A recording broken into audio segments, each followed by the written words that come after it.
Добрый день, господа. Это Good Юлия. day, dear sirs. This is Yulia Latynina and Alexey Arestovich. Hello, Alexey. Hello. Please do not forget to subscribe to our channels if you have not done that yet, as well as the privateer station that is translating these materials. Do not forget to click like. That helps this video to be seen by more people. And today we agreed that we'll be talking about big theoretical topics. We can probably announce for the next tag the reasons for wars, not one war, but general reasons for all kind of wars. And today, as an exception, we'll still talk about something that has relation to today's agenda. Since Dnepr got hit by ICBM, they are calling it Rubezh, but it also is actually as a modification of Yars. And I think this is a high degree of escalation, and the next step is only nuclear strike. Well, Yulia, you know that I'm of a different opinion. Actually, absolutely the diametrically different opinion. So I think this is not an escalation. I think this is a normal, banal trade, which represents the core of politics, and escalation is happening very slowly and very reluctantly. But of course, there is a lot of media and a lot of hype. So this is more information, psychological escalation than anything else, which is done using standard PSYOP methods. Real escalation, well, okay, we got hit by an ICBM missile. How different it is from the attack of 10 Shahids? Because it's warhead split into 10 pieces, right? So 10 UAVs. Putin rewrote his nuclear doctrine, right? He rewrote that to scare everybody, to get everybody talking about it. But at the same day, at the summit of G20, Lavrov, his representative, was talking that Russia will do everything to prevent nuclear war, because Kremlin has two significant factors of India and China that are absolutely against the use of nuclear weapons. Not even against the use of it, but also about mentioning of them. And they've stated this opinion quite a lot of times. That's why there are a lot of signals going to the West telling that, oh, that's scary, it's going to be horrible, come down and agree with us. And to the global South, they're sending message that, no, we're not going to escalate there. Personally, I treat that as, I'm trying to quote here Kinzhal movie, all that cataclysm that I'm observing here is, sad. For me, the style that I'm observing is very alien. I would actually take a plane and go talk. Because all these, I'm not talking with him, I'm not picking the phone, I'm allowing certain hits on Kursk, then on Bryansk. I absolutely detest this kind of management, and it is awakening a lot of repulsive emotions within me. You have a problem? Take a plane, go solve it. What is that? Take a phone, not pick up the phone, launch a missile only if, launch a missile in a certain corner. Caribbean Crisis 2, as we are observing it, is not even on par with Caribbean Crisis 1. It's very light and mostly PSYOP. I don't think it is anything serious and definitely not a threat of a nuclear war. What do you mean, pick up the phone, do not pick up the phone? Remember the first 2 days after Trump's victory. They called, they did not call, then one day they will call. We won't call. There were dozens, probably tens of dozens of contradicting messages whether Putin and Trump had talked. Supposedly they did, Alexey. Well, here's the thing, that we don't know. There's a lot of media floating around saying that they did or they didn't. And I don't like that style of politics. Listen, I maybe am more primitive, but if I am going to use nuclear strike, and I am considering that this is a valid instrument, I'm not going to scare and get somebody afraid and send some messages and smoke signals. No, I'll come up to the microphone as the head of the country that made a decision, and we'll make a warning and say, hey, if that happens, we will hit. If There may be a step of escalation where we hit some empty space with tactical nukes to show our intent. And if that doesn't stop, then we'll hit the actual target. And then you don't need all these Zakharovas and Lavrovs and everybody else Putin was sending out to talk about that. The other thing is that the responsible head of a nuclear power will not be using nukes as a blackmail, because it has to be an Armageddon situation in order to use it. And if it is not nearly near the situation when you're using nukes as a last resort, then you shouldn't even be talking about them. Because even on the street, thugs know that if you pull the knife out, you got a cut. If you are not going to, don't take it out. And you're not talking about it. Russia was using that probably 4 times a day during the last half a year, the talks and commentary about nukes. And that story was devalued so significantly during that period of time that even if they use it now, it will not cause such a horror as, or it would not have such a sacred meaning as it would have been otherwise. Because Medvedev running around threatening with nukes, with that idol that they have of nuclear weapons, all the gilded elements are now worn off. There is some gold on his fingers, but the symbol doesn't have any gold and is not shiny anymore. Alexey, I need to be honest here. When I saw that farce with Zakharova, because how it was played out in the media was very much in the style of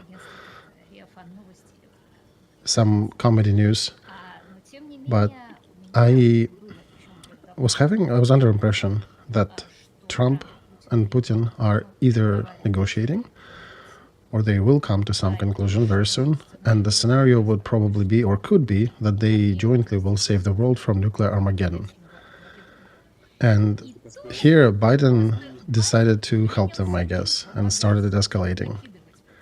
Because it looks like Putin and Trump are in the process of agreeing, but Biden and Zelensky are doing everything to disrupt this negotiation.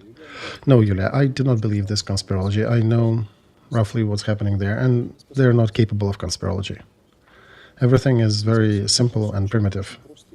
They're basically building a house of cards. There was new Yalta agreement style achieved with Global South, Democrats and Putin, but Trump has won. Not that they did not expect it or didn't calculate it, but the scenario that was agreed upon for the case of win of Democrats is no more, so they need to renegotiate. Then they bump into the figure of Zelensky, who does not want to renegotiate anything. And now Putin has an issue to make sure to force Zelensky to agree, and the West has an issue to negotiate with Zelensky, so he agrees. And they're both doing that as they can. Putin is now using the strongest attack in the last 70 days, showing that, listen, you're not agreeing with us, we'll continue hitting you. Because on Putin's side, they're now negotiating from the point of view that, listen, we are not going to see certain elements of contract agreement, but what we can do, we can basically hurt you more. If you will behave well, we won't be doing these things. So to simplify that, how correct of an approach it is, we can talk separately, but they are making this attack, this missile attack, which violates the preliminary agreement that was in force for the last 70 days. Of course, they were accumulating missiles and everything, but the real reason for them not hitting Ukraine for the last couple months was that, including energy systems, and was that it was part of the preliminary agreement with Biden administration and the Global South. And immediately the West allows Ukraine to attack the territory of Russia. Ukraine attacks command outpost near Beretinsky Dukes, near Marina area. We do not know whom we hit there, but it was a good hit, and that's where the commander of the Kursk district Russian group that is supposed to push us out of Kursk, and some Koreans, as we were hearing. So we don't know exact names yet. And immediately Russia changes its nuclear doctrine. Immediately Lavrov is stepping out saying, well, no, we are not going to escalate. Then they use ICBM with a conventional warhead. So this is so very primitive and straightforward and banal. And It's difficult for me to expunge a significant share of ironic disagreement to what's happening. From the point of view of all these great statesmen, and on both sides. So you and I had a good stream about empires. We both understand what the empire should be. And none of them meets that criteria. Neither United States, nor Russia, nor Ukraine, nor China. It has to be biblical. Either yes or no. If that's a threat, that's going to be used. If that is not a threat, we're not tickling it. We're not presenting it or running around with it and sending 20 different messages in all directions. The culmination was that video with Zakharova when she got a phone call to not comment. No, Alexey, I think culmination will be Trump saved the world from the nuclear war. What Zakharova are you talking about? No. For today, it is Zakharova. We will see what happens with Trump. I don't know who in Putin's inner circles has won and who prompted to use this splitting warhead ICBM technology, which should have scared people, I guess, but in reality, that looks pretty puny. I'm thinking what to compare that with. Remember, I told you Ukraine looks like a 16-year-old who broke into a big palace where an important banquet is being held. He broke a lot of dishes and forced all the serious men to listen to him. But now when he got attention, there was nothing that teenager could say. So when Russians used this ICBM, they suddenly turned it from one of these respectable gentlemen, again, with caveat, of course, of how horrible they are. But after BRICS summit, they got a lot of weight after they held that summit in Kazan, and a lot of heads of BRICS countries visited them. But whoever suggested that action to Putin to use ICBM was severely wrong, because now Putin is not looking like a country leader who is hosting BRICS and who is allowing others to convince him of something or negotiate with him somehow.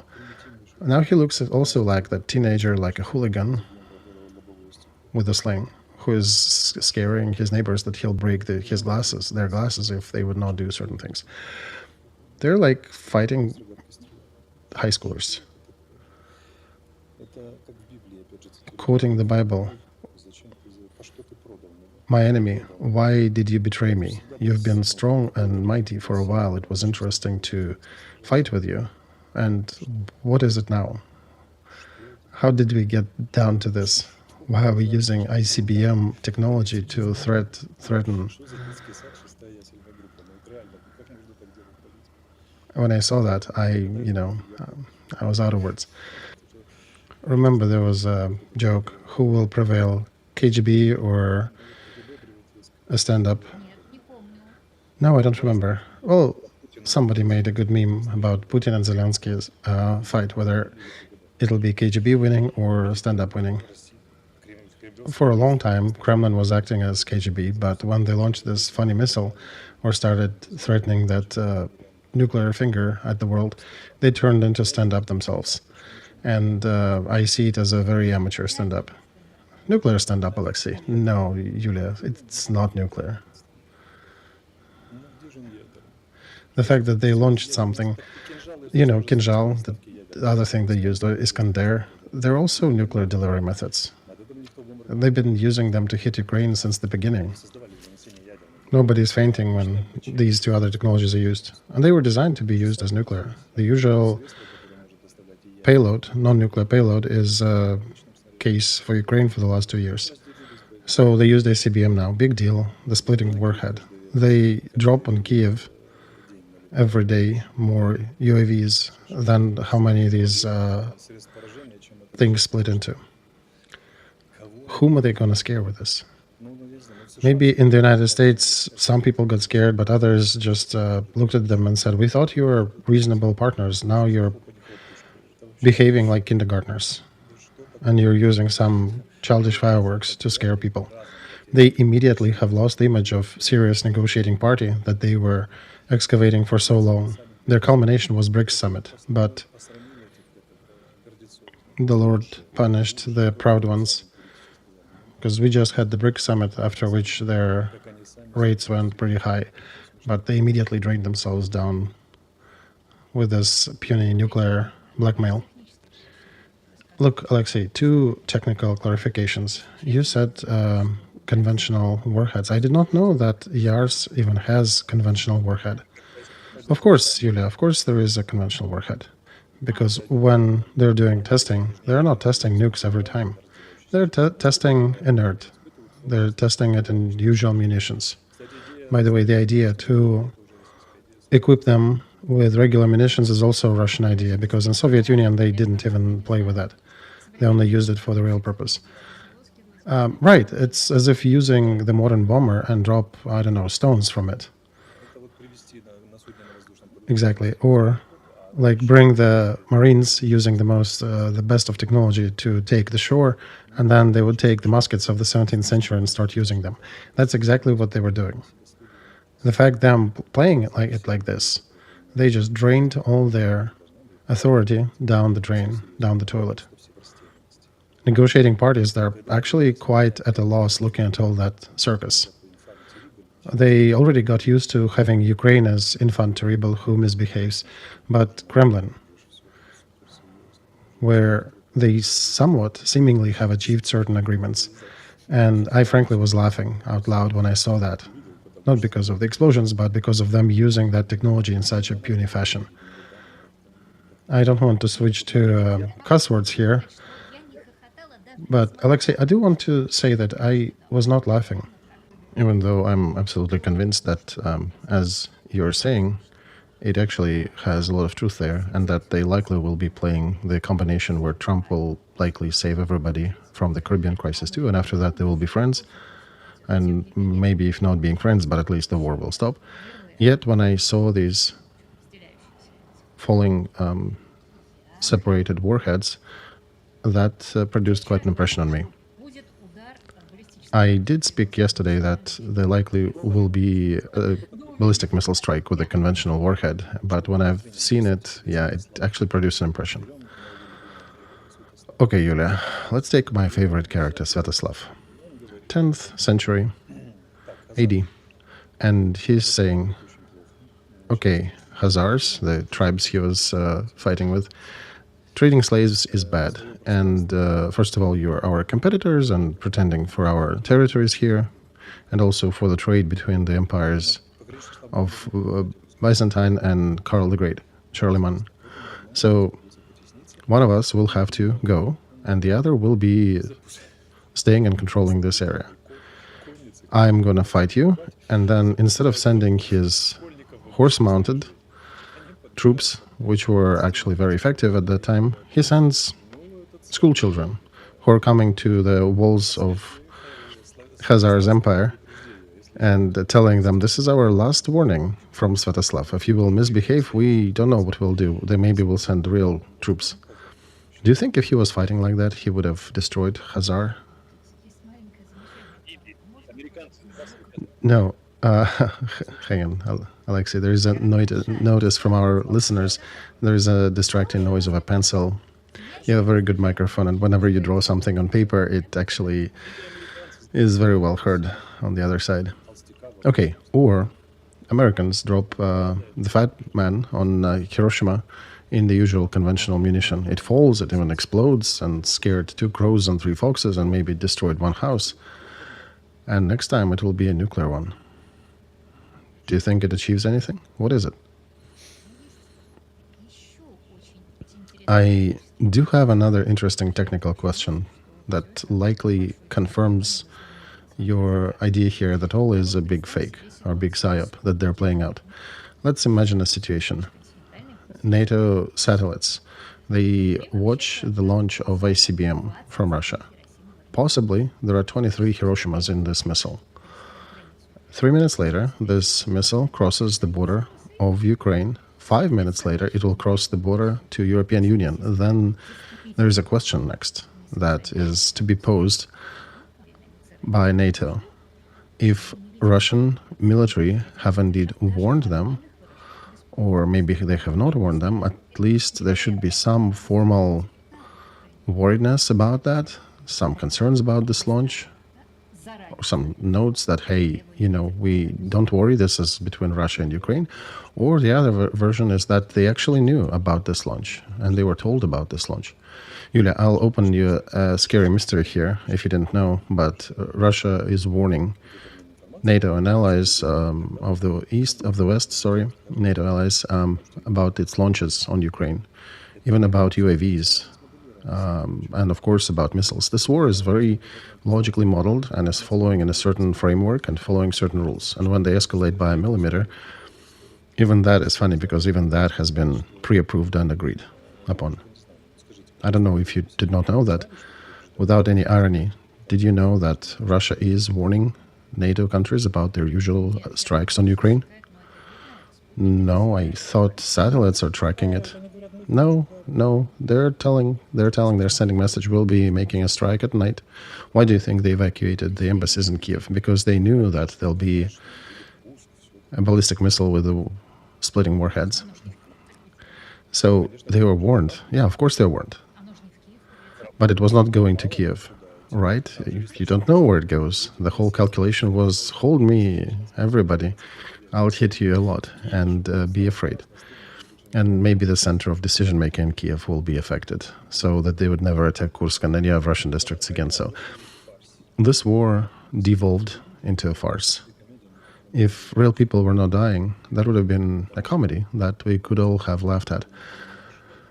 Because the politics went down to the level below mice. I don't know, the lice that live on those mice. Because, if they send a message, tonight we'll hit Ukraine. What kind of hit will it be? Well, it'll be that kind of hit. And it'll be a certain type of missile. And everything is known. They keep warning about that for a while already. So there were a lot of agreements, and we can talk about Milley and Gerasimov discussing things that Russian army would not suffer a defeat on the battlefront. Yeah, we talked and they actually agreed about that. You're right. So I'm under impression that after Biden has lost the election bet, he decided that it's more important to spoil that project for Trump. Right. I think they're also setting up Trump to some degree. Because, again, what is a setup when you're being set up? You can sit down and stay concerned that, oh, your ex-partner is behaving like that. That's horrible. And you can think that that's another case where you can solve certain things. The strong players, they actually welcome the setups. Trump has a wonderful opportunity to show that he is a strong player to all those who are setting this up. Well, that's what I'm talking about. Look, I saved everybody from nuclear war, and Biden couldn't do that. Well, if Trump will save people, I'll be only happy for him. Do you think ATACMS will change the strategic situation? Yulia, I'm facing a different danger. People are afraid of nuclear strike. I'm afraid that I'll burst off laughing. Every time I open my morning news, I'm just fretting to see what else have they agreed upon, these high parties. And what did you say about ATACMS? Will they change the situation on the battlefront? Well, they will not be a game changer. They're in a conflict of that scale. It's impossible to have a real game changer, only via symphonic use of different troops, which are relying on tens of thousands of prepared infantry. What will they allow us to do is to attack Russian troops and the ones that are on the territory of Ukraine, on the occupied Ukraine, and also on the Russian territory adjacent to those, where they have helicopter fields, airplane fields, some ammo dumps. We'll clean them up. So then, of course, it depends how lucky some of them will be, how unlucky will the others be. Of course, it will give us some strength. Their main tactical aviation group, they already have withdrawn to beyond 300-mile radius. They still keep helicopters. 300 miles for them is a big distance, so they're closer. We can attack them. Of course, command outposts, a lot of munition dumps. It's a good story. It will be very painful for the Russian side. They will lose the ability to effortlessly or without any punishment move their troops alongside the Ukraine border. Now the cutlet is barking back and actually biting back when they're trying to bite it. And the whole politics there, the politics of war would be to make sure that your army is in most favorable position and the enemy is in most unfavorable position.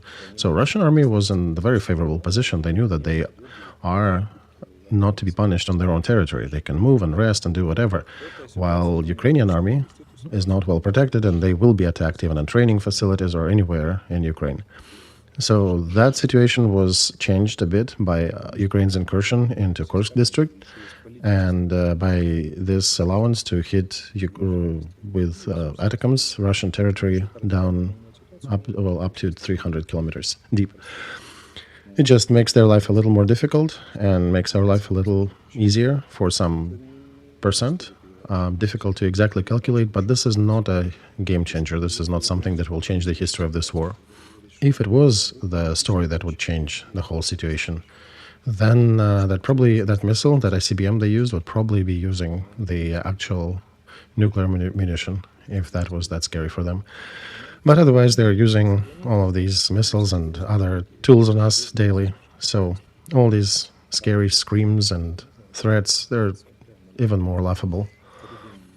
Corrections of a Russian doctrine that Putin was talking about. And for a second day in a row, I'm falling off my chair laughing when I read the news about all that. All right, Alexey, then there is an element to this news that is somewhat pacifying to the world, that this is not a game changer and Putin still keeps the strategic advantage, and on the ground, the Ukrainian front, as it was crumbling, will continue to slowly move back, and there are no fortifications to help them hold. Well, mines maybe, they were given some additional. So if this is not a game changer, why Putin is so upset? Why is he tearing his shirt off? Why Zakharova is making this clown show with a call into the live stream? Well, because they're trading. They're trading for terms, Yulia, and they were hoping to get under the radar and impress everybody and get their goals that they want to. But if you logically think about that, what other means to influence the situation does Russia have? What else can they do to impress? Well, they have maybe a couple more types of missiles they have not launched before, right? So other missiles, the most effective are Kinzhals and Iskanders, and those are flying daily at Ukraine. What else can they use to impress everybody? Only nuclear arms. And that means that any shift of parity,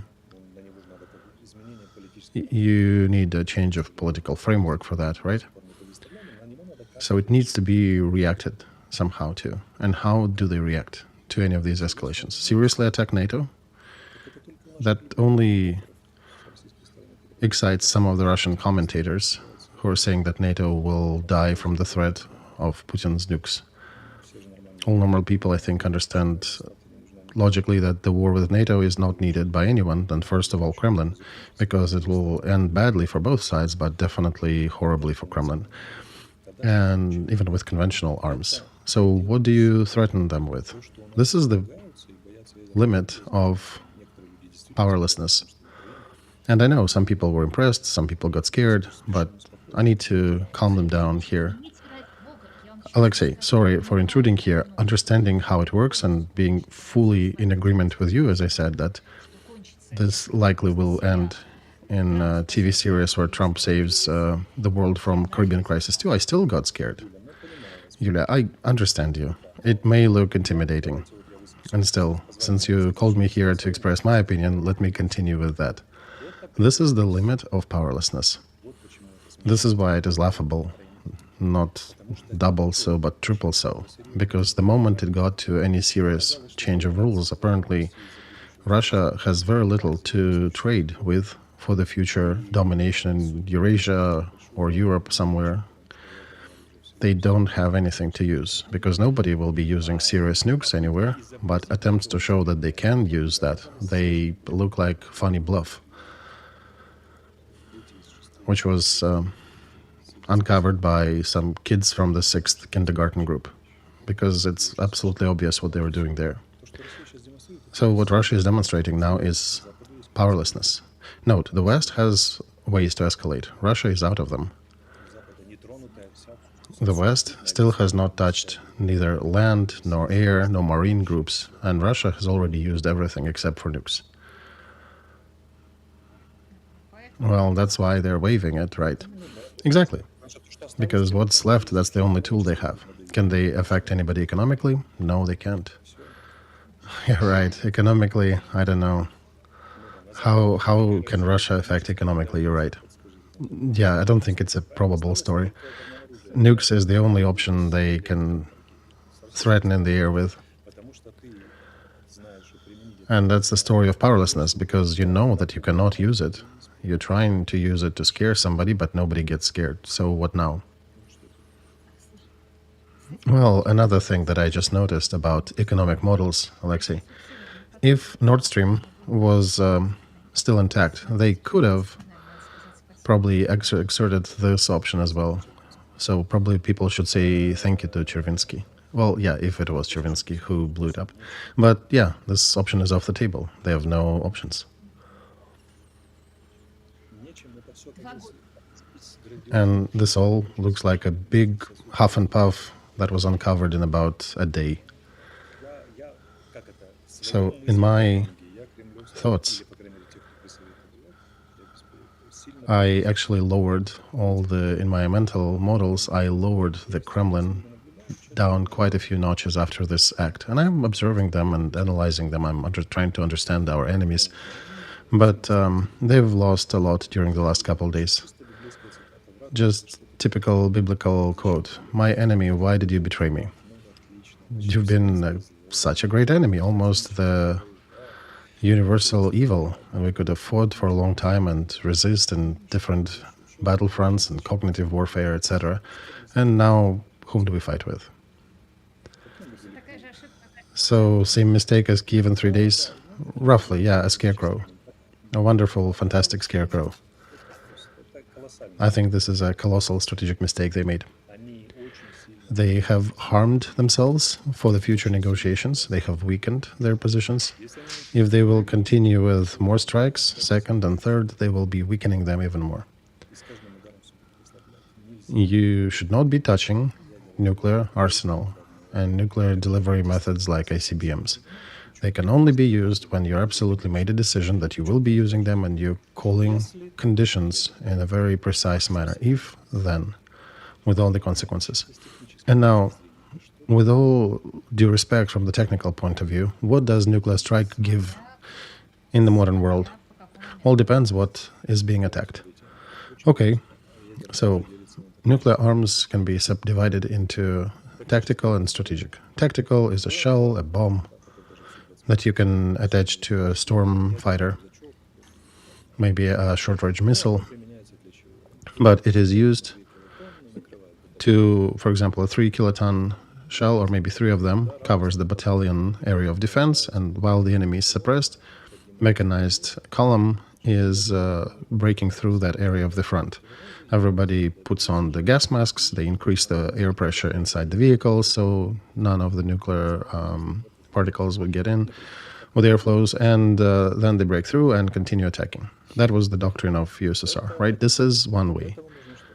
But for that, you need troops that will be ready to go through the nuclear blast, will go through that area and will continue fighting after, and the troops that will replace them, because these ones will likely die soon. And does Russia have these troops? Moreover, breaking through one part of the front, destruction of one battalion or brigade, it doesn't solve anything. In order to change the front in Pokrovsk direction, you'll need 5, 7, 10 of strikes like that. And a huge group of troops that will go through those nuclear spots and will continue going deep, developing their offensive. The problem is not that they don't have tactical nukes, they don't have troops that will go and they can ready to go through these nuclear areas, because even with current level of training of Russian military, which is being shaped up by threats to execute everybody, I don't think they will be going through the nuclear, through the mushroom cloud. They're not their grandfathers from Soviet times training. And now strategical nukes. They're used to cause irreplaceable damage. And this one is used only in the doomsday scenario. because you will be facing a retaliation, absolutely, with 100% probability. So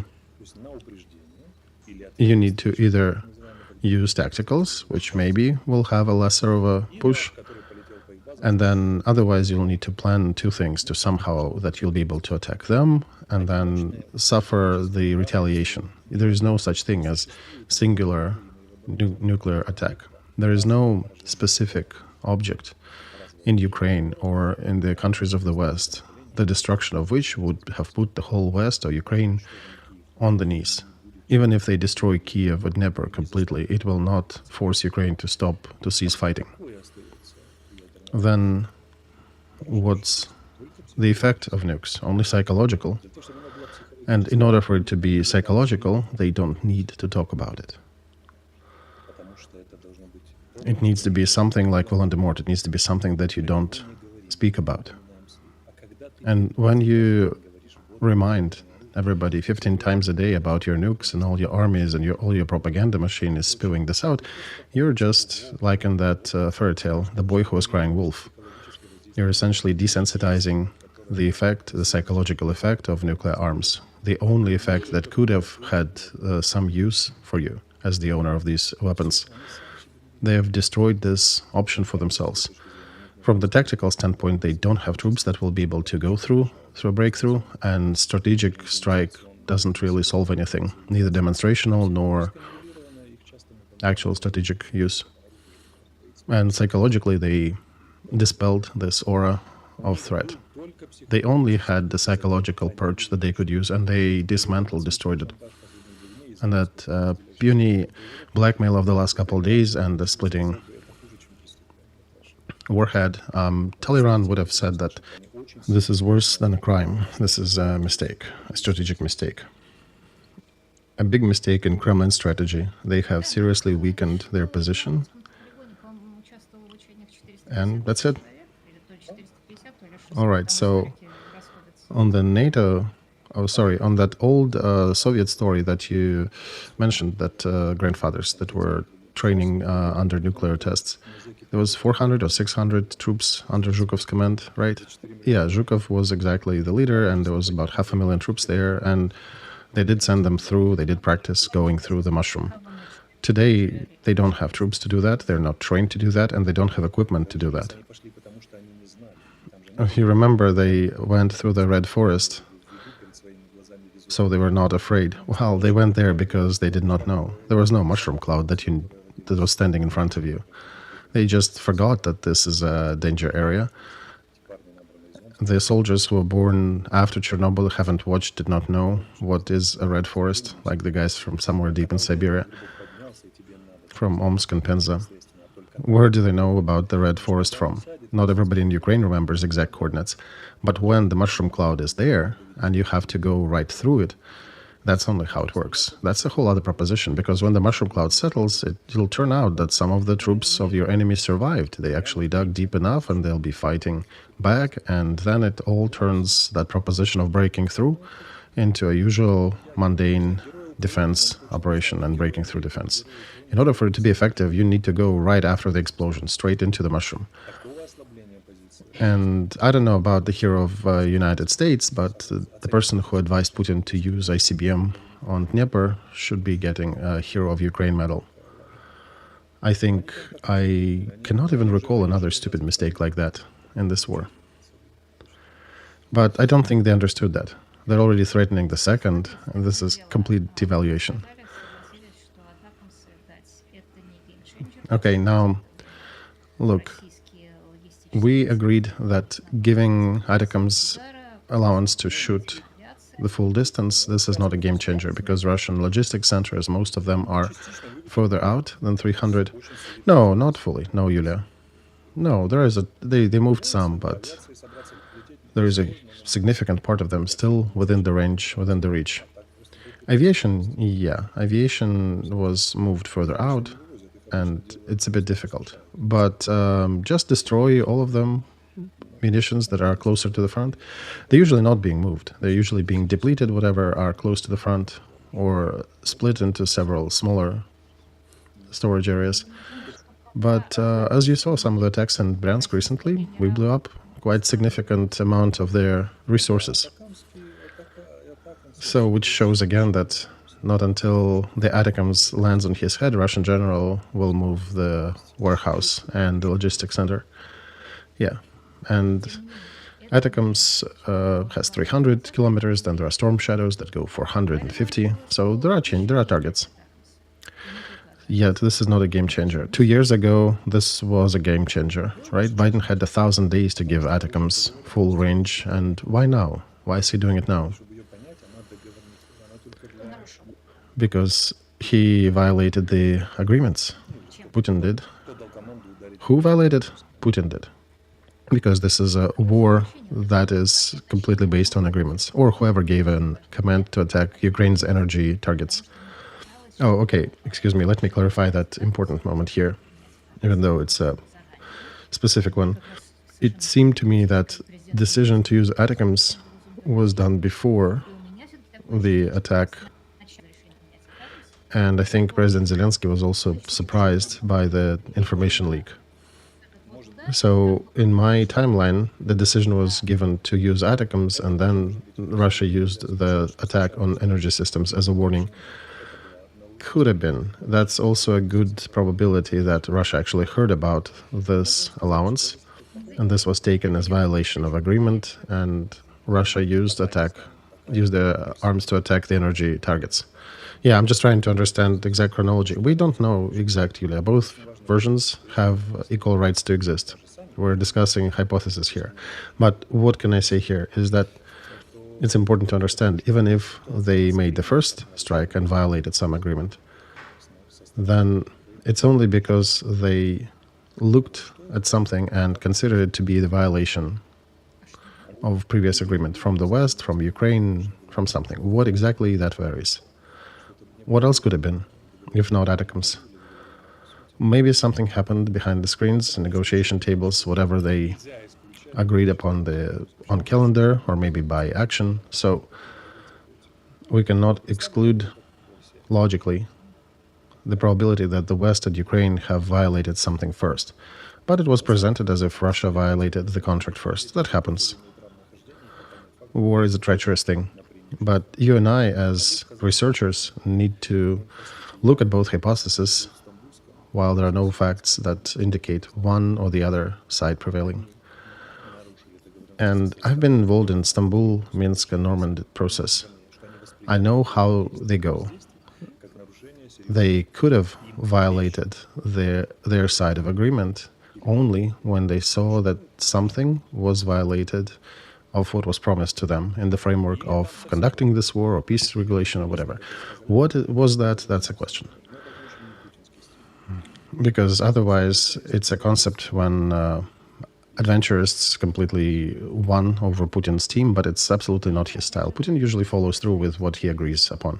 He has that nuance in his style.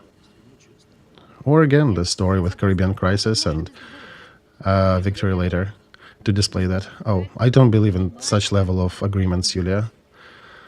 Do you think they need to follow some pre-agreements here? They could play the Game of Thrones, understanding how other players will play? No, Yulia, this is too complex for them. They cannot do it this way. Now, again, I know the reaction of the American side, and not only American, also European side to all these actions by Putin. Actually, people who are making decisions. For them, it was an uncomfortable surprise. ATACMS was uncomfortable surprise, or Russian strike was a surprise. Russian ICBM strike, that was uncomfortable surprise. So what did they take in Kremlin as the violation of agreement? Maybe it'll surface eventually, but for now both versions have an equal meaning. And I'll repeat once again that they have taken something as a threat, as a violation of their agreement. And that's why they did the retaliation strike.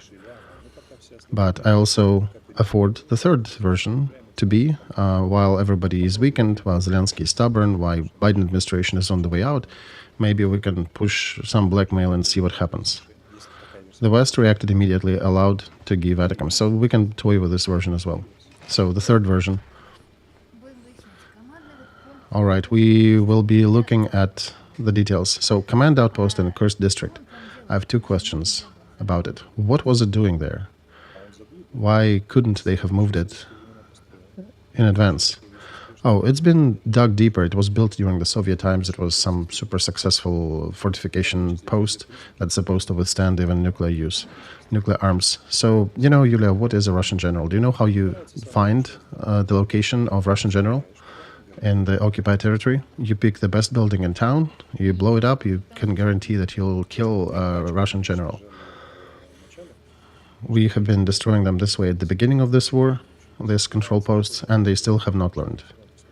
And I'm talking about that calmly because they will still not learn from it. They will continue doing it in the same fashion. So what is Russian control outpost, command outpost? There has to be a canteen, a cafeteria, a laundry, a missile, anti-missile setup around, some additional intel battalion. So it's a lot of activity. You can, of course, find it where it is, and all that was attacked by about 12 Storm Shadows. They thought they're well covered, and they positioned themselves 100 yards away from the Duke Buryatinski. So he could not have picked, some underground of some big building. No, they picked a big historic facility with good views. It's very easy to calculate where they are. And yes, it is a Soviet structure. So they built it deep with the several layers. They just have never known. Back in those days, the Storm Shadow has a special warhead that absolutely loves hitting the establishments that are dug deep in the ground.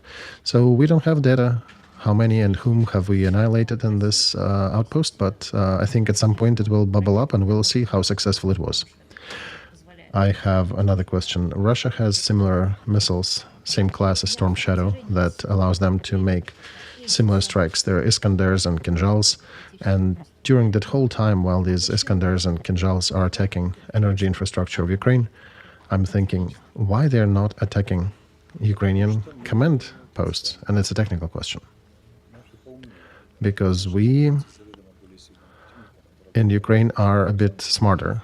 Our generals know that they fight a stronger enemy who has more resources, and not because they're too smart, but because they've been whipped quite a few times, according to the classics of literature. They know that it's difficult and they should be hiding. They should not be posting themselves too visibly.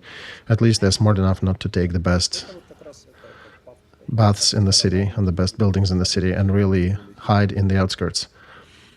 So this lesson, when you're smaller and weaker, you're usually more treacherous, more cunning, right? Unlike the big bear who feels unpunishable. So one can say that Russian army has a poor aerial intel, because energy object, it's been there since the Soviet Union times, and they probably have maps, right? And it's more difficult to find the general. No, their intel is not bad, but those who want to live, they find ways how. If we had idiots, they are already dead. It's been, almost 3 years of this war. That's why we use the masking abilities and we try to hide ourselves pretty well wherever we can find place. Plus, there are several outposts usually being set, so you never know where exactly is the command right now. Even battalion has a forward outpost and then has a one in the back and the falls. So yeah, we're a bit more creative in this way. And if you talk about a higher level of command, it's even more concealed. They knew all that at the beginning of war, but now they don't. They don't know where we are, or if they do, they know only partial. I can tell you another story from 2014 when, at the end of July, beginning of August, Russian troops started to pour into Donetsk and Lugansk to help so-called militias of those districts. A platoon, a company size of pourings from Russia.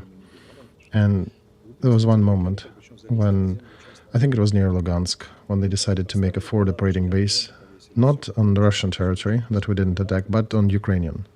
And they went deep by several kilometers and actually set it up on the land of the private farmer.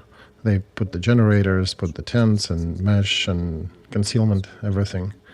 The problem was that the farmer was an ex-serviceman from the 3rd Company of Special Services, Special Operations Units. So he reported, and they got hit by 2 or 3 point U's. Those are missiles. So the whole operating base was destroyed utterly. Yeah, they're irredeemable in this regard. They do not want to learn. This is a huge inert machina that you cannot help with any hints, so that's why I'm not concerned. Their operating bases were dying, are dying, and seem to be continue with this trend.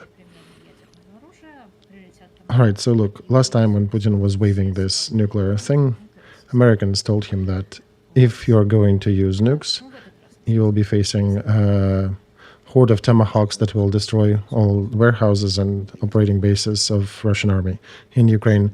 Why didn't they say that this time? Or did they? Well, Yulia, we don't know what is happening behind the curtains. Maybe they did say. Maybe they said even more than that. We shall see. The main thing is not that the West is capable to destroy Russian troops in Ukraine with conventional weapons. The main holding thing there for them is the position of India and China. I want to remind that a couple months ago, the ambassador of India and Chinese ambassador also said that we categorically do not accept about any talks about the use of nukes, and the country that will attempt to use it will strike them out of the list of civilized countries. So this is sentencing to this regime in Kremlin, and China and India are super factor. If you only go completely mad, you'll violate that. And then you'll be facing also India and China joining the collective West to pacify Russia. If that's the group that prevailed in Kremlin, then it'll be very interesting in the next few weeks. Because Global South is not about winning the sacred West with the military in a military fashion. They're about establishing better rules, better benefits for trade with the West. So, okay, Alexey, let's go back to the story of manipulations.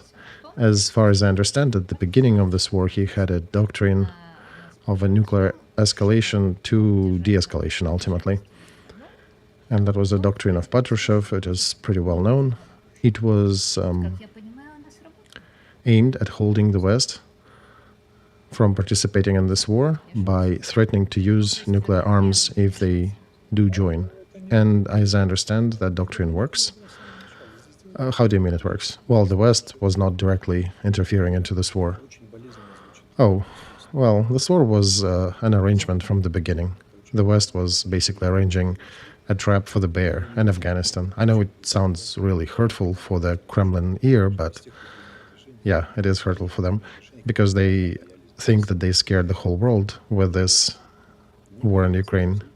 But I'm not seeing any influential people in the West, I'm not talking the common folk, they're not afraid, any of the people with power, they're not afraid of Russia. They understand this is a war of agreements. So what nuclear arms? And after all this clownship with these missiles, who is afraid? In Kremlin, yeah, they like to think like this. It kind of follows the doctrine saying that, listen, that is what holds the West. But the West was not participating in this war, not because they were afraid of nuclear war. They were supplying us with arms all along, and even after this puny demonstration of a ballistic missile of ICBM strike, they released the 300-mile radius. So technically they allowed Ukraine and jointly decided that it's okay to attack territory of Russia after this demonstration by Putin. And demonstrably they violated the corrections to the Russian military doctrine the next day. If they were afraid of Russian nukes, would they have done it? Just serious question. Just imagine, okay, there is a guy coming out with a grenade launcher and saying, you know what, up until now we've been just using the slings and throwing bags with water on the heads of each other, but Now we shall use the grenade launcher on our foe's vehicle, and will destroy a vehicle if you continue hostilities against us, especially if you launch, I don't know, a red balloon in the air. And the opponents of that fellow come out and launch a whole horde of red balloons next hour. So are they afraid of his grenade launcher? That blackmail did not work. Simple as that.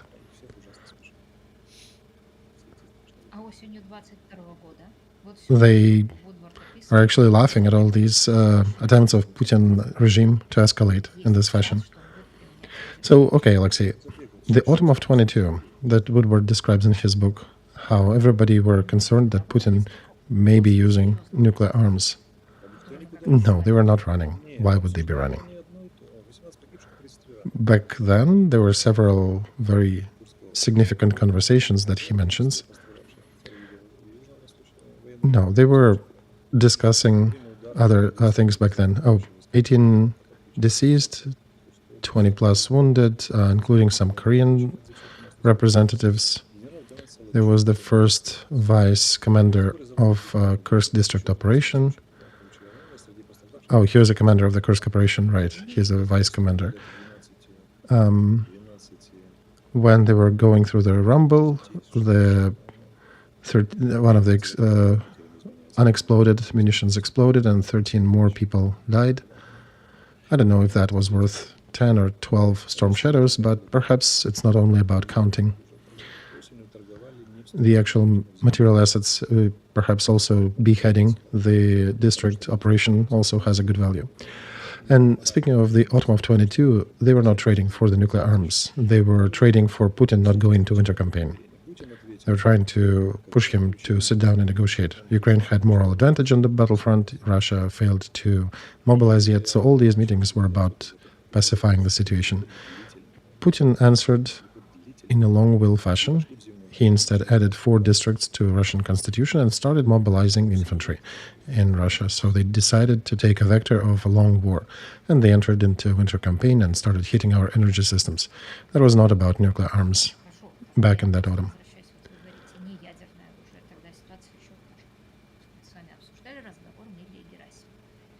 All right, then you're saying not nuclear arms, then the situation is even worse. We discussed the conversation between Milley and Gerasimov, where Milley said that, I told Gerasimov that I do not see a reason to use nuclear arms because we see that your army will not suffer a catastrophic defeat on the battlefront.